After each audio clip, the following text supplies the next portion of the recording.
mate.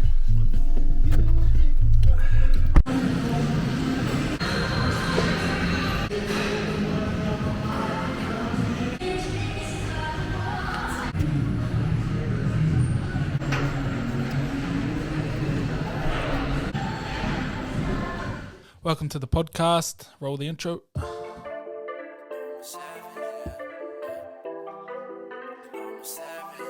Yeah, they call me a savage.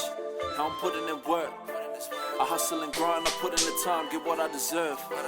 Savage.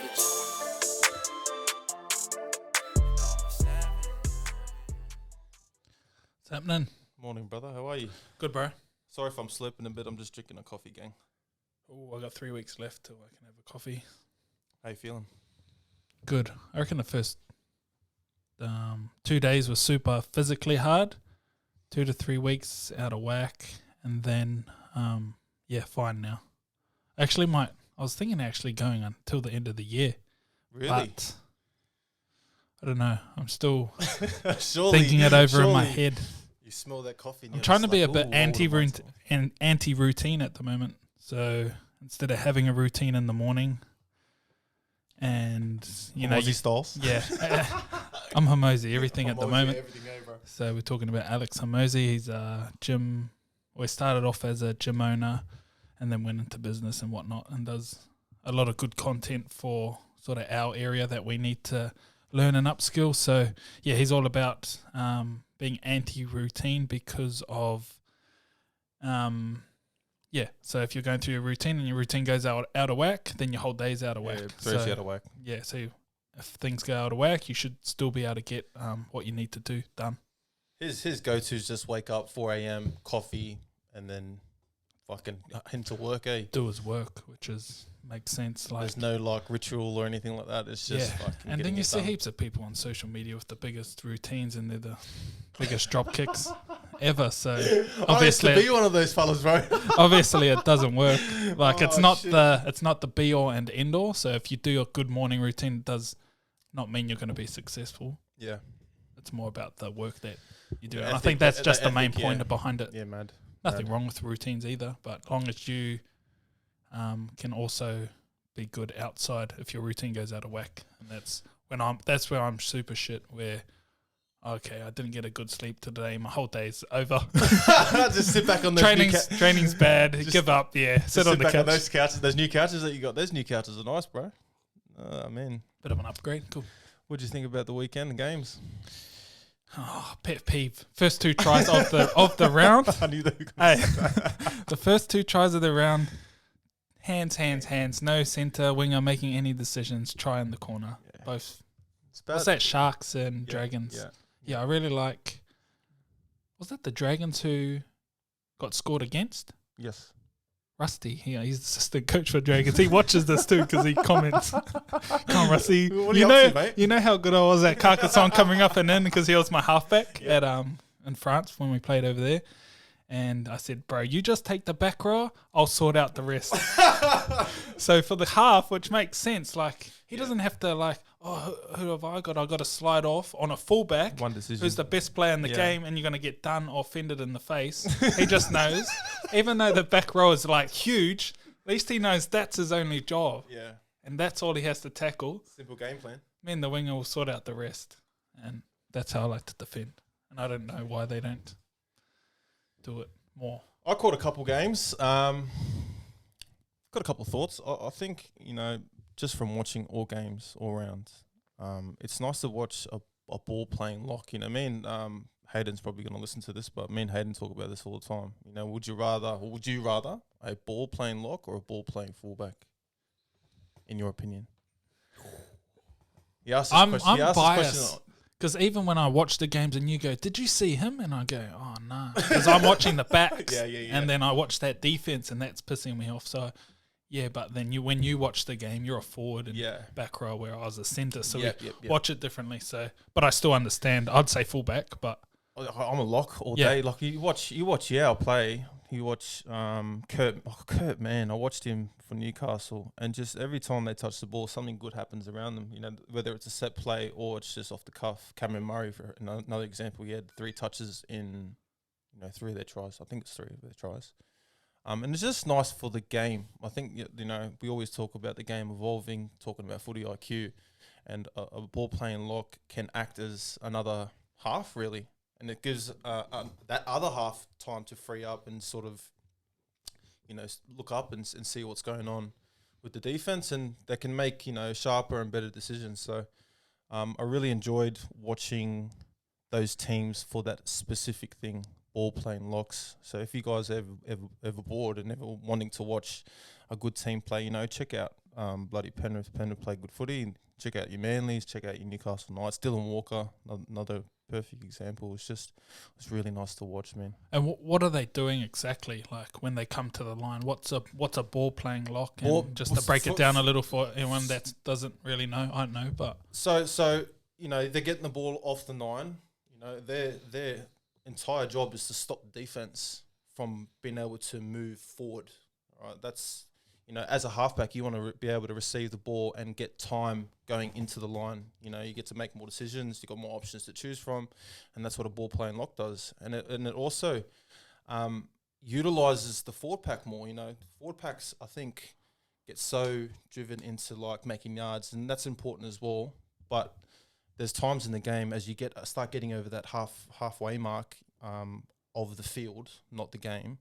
You know, you can start playing with the ball a little bit more. And you watch Isaiah, like he's his eyes up, he's pulling in defenders towards him so they stop moving.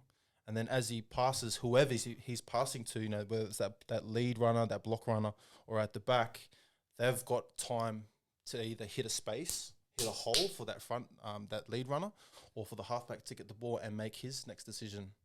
And it's just, yeah, like I said, it just frees up an attack. You know, lots of plays can come off the back of it, so it's just really cool. Yeah, that's the main thing. So when the 9 passes to the lock, he goes to the line, he's running a block, and what we mean by ball playing is he actually has the understanding to either hit the front runner, and then I think, did Tom Malolo do an outball? Bro. Yeah, he done an outball, which is that's pretty. That was that. You know, that looked like a trained play or move. Yeah, and it was mate. You watch that. You know, a lot of guys are just hitting that sharp line, and then that guy just moved out on the ball at the last moment. And Tamalolo, you know, doesn't hit short. He actually like pushes the pass a bit further so he can move on the ball, mate. That's a ball playing lock.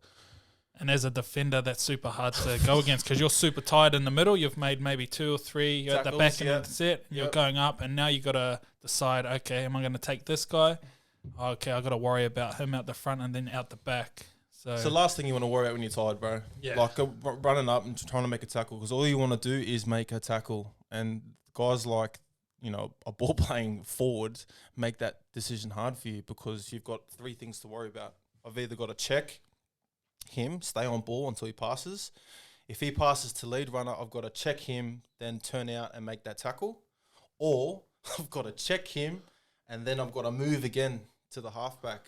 There's like 3 things you got to fucking think about in the space of 5 seconds. And then if you're Tom Malolo, he can run over the top of you too. Like that's the main thing. Like so, since he's a ball playing lock, he also has the option of just holding it and running straight over you to someone who's not prepared to actually tackle. And if he's seeing you're prepared to tackle, then he can throw the pass. So he's sort of, you know. It gives him the option to single out a player, bro. You know, exactly. Because he can throw a pass all game. And I mentioned this to Hayden as well. You know, at the end of the year, there's going to be times when these guys who are ball playing locks can throw that dummy and take that option of just running and just putting the bumpers up, even when they're close to the line. Yeah, and then quick play the ball and then go to the half again and then... And the play's already set up, bro. They don't have to worry. You know, that halfback who was setting up for that play before, well, all they do is reset, and the halfback gets the ball the next time. You know what I mean? So it's just play on. Wow. Beautiful to watch. Beautiful to watch, bro. I can't wait. I love watching that type of footy. Oh, yeah. Ray Stone, bro. Ooh. What did you think about that? Yeah, just disappointing again when you see someone, because you know that's your whole season gone. So disappointed for him and how it happens, and since there's a lot already and it's sort of accumulating, and then also, yeah, at the back end of the game, like what's the fix for it? For him? For him and for in general, all the ACLs and injuries that are happening. Are you asking me this as a question or? I'm just throwing it out there. What is the? It's an open, quite an open question. I feel you, bro. I feel you. I went through a couple of stats and I pulled them up on my sheet here.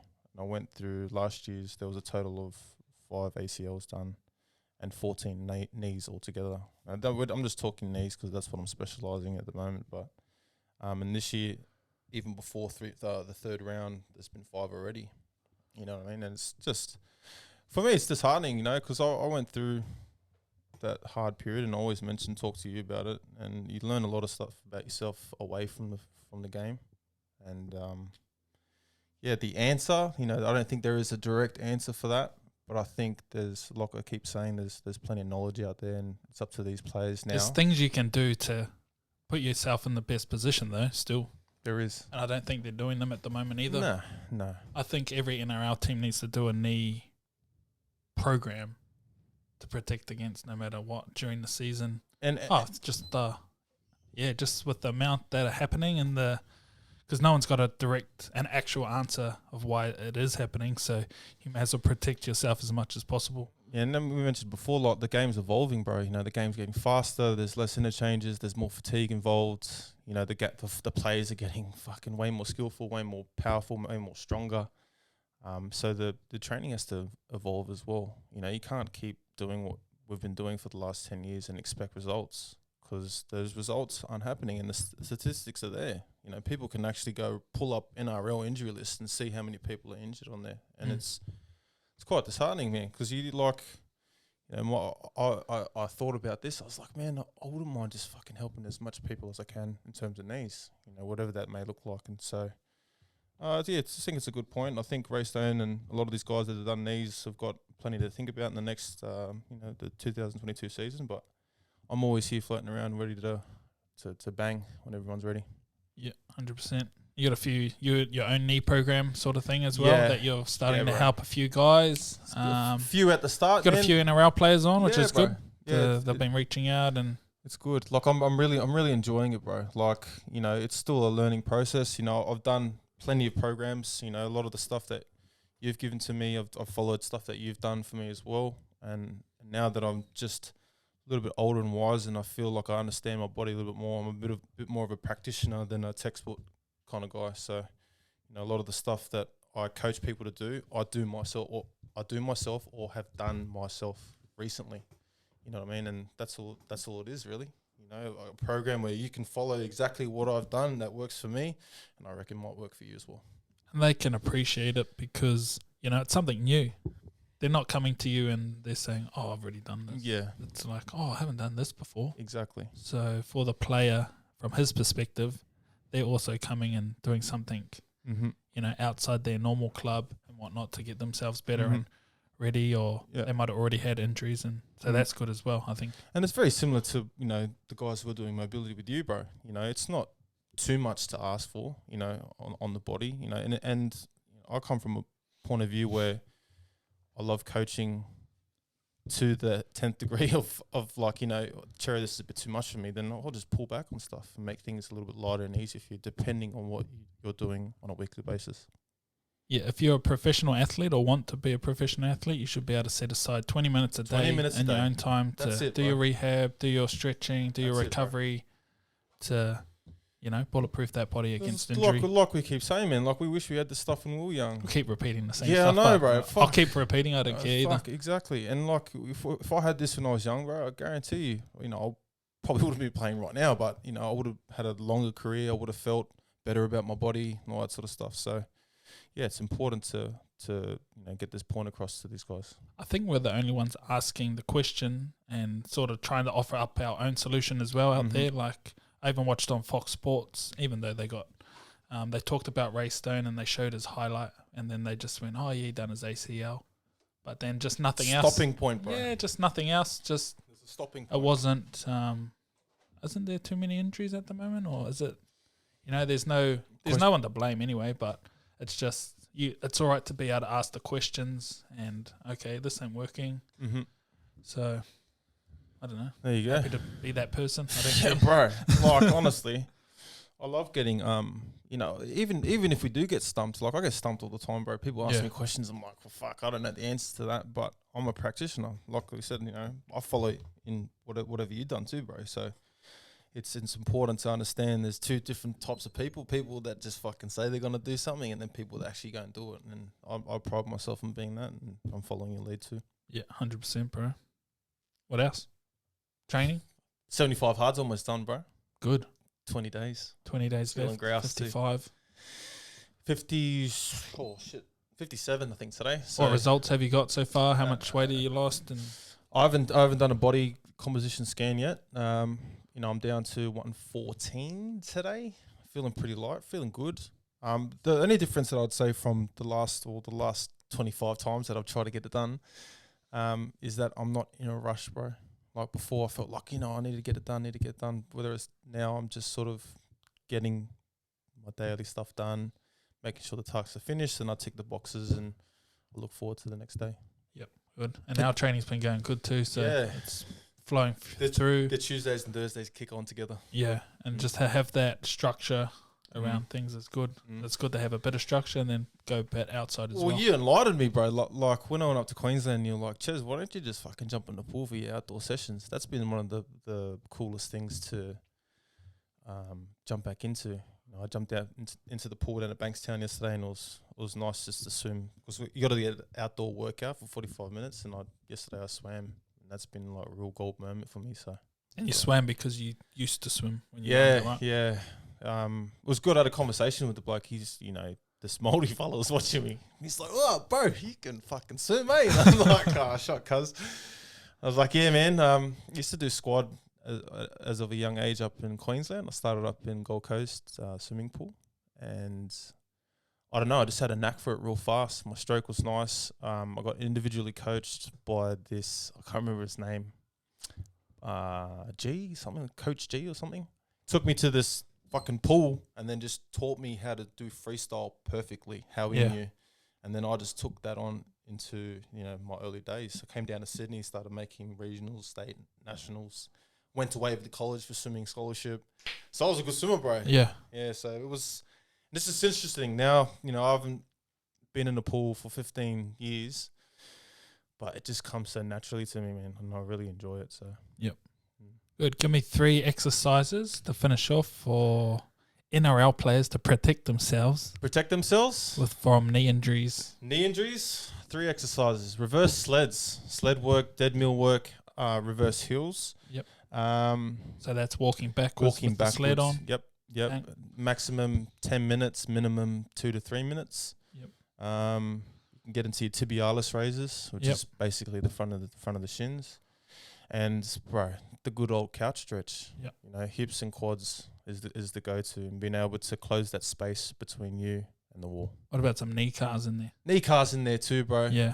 But they're my favorite. I think, we always talk about it's very difficult for the human's brain to understand, but that's the purpose of guidance and coaching. I'm here to help you out. But if you do feel like jumping onto YouTube and checking out cars, or you could just hit me up with the program, and I got your back. Yo, that's us, bro. That's us, Short and sharp. Done. Thank you, brother.